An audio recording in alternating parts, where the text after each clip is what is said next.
A sede de saber é muito grande. Todos com sede de saberem o que não sabem, de conhecerem o que não conhecem, para que encontrem a solução definitiva da vida, que está no desenvolvimento do raciocínio, saciando a sede de todos que não tinham o saber completo da vida e que tinham sede de saber. A sede de sabedoria de todos sempre foi muito grande, porque ninguém se conformava com os mistérios, com os enigmas, com os fenômenos, com finitos e transfinitos. Ninguém se conformava em viver na incerteza de tudo. Ninguém se conformava em estar vivendo de experiência. Todos queriam certo, todos queriam acertar e não sabiam como acertar, porque no pensamento dos pensadores é só desacertos, e todos sem saberem porquê, porque viviam sem se conhecer. Hoje, conhecendo o certo da vida, que está na cultura do desenvolvimento do raciocínio. E a vida continuava nesse vazio doloroso que todos sentiam em si mesmo, e ninguém se conformava em viver assim, porque viviam desesperados para conhecer o seu princípio e seu fim, para conhecer o porquê da vida e o porquê tudo é assim.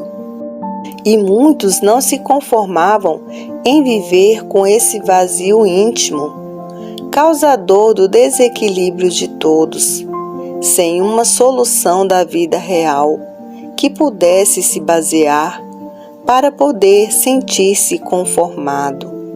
Hoje, todos que passaram a se conhecer estão conformados, mais ou menos equilibrados, tratando de desenvolver o raciocínio para ter o equilíbrio total, feito pelo dono da vida, que é o raciocínio. E esse vazio que todos traziam dentro de si, esse vazio íntimo, fazia com que todos vivessem desesperados por a ânsia de saber ser muito grande, a ânsia de saber o necessário. E essa ânsia de saber criava uma revolta dentro do íntimo de todos, que fazia com que ninguém tivesse sossego. E essa ânsia de saber era muito natural, porque quem não quer se conhecer? Quem não quer a sua situação definida e definitiva? Porque ninguém gosta de ser sofredor, ninguém gosta de ser mortal, e o pensamento e a imaginação não tinham condição de satisfazer a curiosidade de todos. E todos permaneciam com agonia íntima, e essa agonia íntima era a causa do desequilíbrio monstruoso, e todos à procura do saber verdadeiro e sem encontrar, e os mestres da cultura artificial mantendo esta cultura primária, que não tinha condições de satisfazer ninguém. E a insatisfação de todos era reinante, que o que era necessário todos saberem, ninguém sabia. O que era preciso todos saberem, ninguém sabia. Era mistério, era enigma, era fenômeno, era finito, era transfinito, e não sabiam disto.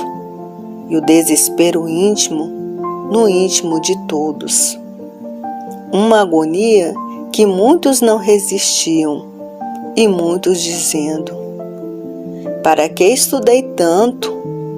Para não saber nada e terminar em nada sem saber porquê. Então, o que é que eu sei? Sei que nada sei, porque não sei porque sou assim. Não sei porque vivo nesse mundo. Não sei porque nasci nesse mundo. Não sei porque sou assim, sofredor e imortal. Não sei porque esse mundo existe. Não sei porque eu existo. Não sei de onde vim. Não sei para onde vou. Vejo que sou assim, mas não sei porque sou assim, pensador, sofredor e mortal. Pareço que sei muito e não sei nada, porque vivo sem me conhecer, em um mundo que eu não sei dizer o porquê dele. Aparentemente, tudo sou, e verdadeiramente nada sou, porque não sei dizer quem sou. Não sei dizer o porquê que assim sou. Não sei dizer de onde vim e para onde vou. Não sei dizer o porquê neste mundo estou. E essa falta de saber verdadeiro mantinha todos num desequilíbrio infernal. A ânsia de saber era grande, mas o pensamento e a imaginação, por ser de origem do chão, também vivia desconhecido de sua existência e não podia informar coisa nenhuma certa, a não ser a manter as aparências como certas. E todos penando, e todos sofrendo, e todos morrendo, sem saber por que eram assim. Porque o pensamento e a imaginação também viviam sem se conhecer, igualmente ao pensador. E assim viviam os pensadores, essa fase primária de tanta lapidação monstruosa. E os bons não se conformavam em ser como são, sofredores imortais, para ver que a sede dos pensadores era demais, a sede de saber, a sede de sabedoria. Não existia, nem podia existir no pensamento e na imaginação, porque eram duas energias que viviam sem se conhecer. E por não se conhecer, não sabiam esclarecer o verdadeiro certo que todos procuravam. E hoje, todos que passaram a se conhecer dizem: é verdade, ninguém vive conformado, porque todos procuravam o certo, por todos os lados do mundo e não era encontrado. Todos à procura do certo. Onde está o certo? Ninguém sabia. Por que que nesse mundo não se encontra o certo? Ninguém sabia. Porque todos viviam sem se conhecer. E a procura do certo era grande. A fome de sabedoria, a ânsia do saber verdadeiro era por todos os lados, por todos os cantos no mundo inteiro. E a juventude reclamava, porque o desespero íntimo desequilibrava, e todos enfraquecidos pelo desespero íntimo. E hoje a satisfação de todos é tão grande que ninguém tem palavras para expressar no seu sentimento primário. Que diferença do pensamento para o raciocínio! Não tem comparação. O raciocínio está à definição da vida, definitiva, está à volta de todos para o seu verdadeiro mundo, o mundo racional. Com o desenvolvimento do raciocínio está a união de todos universalmente, e com o pensamento a desunião e os tormentos de todos.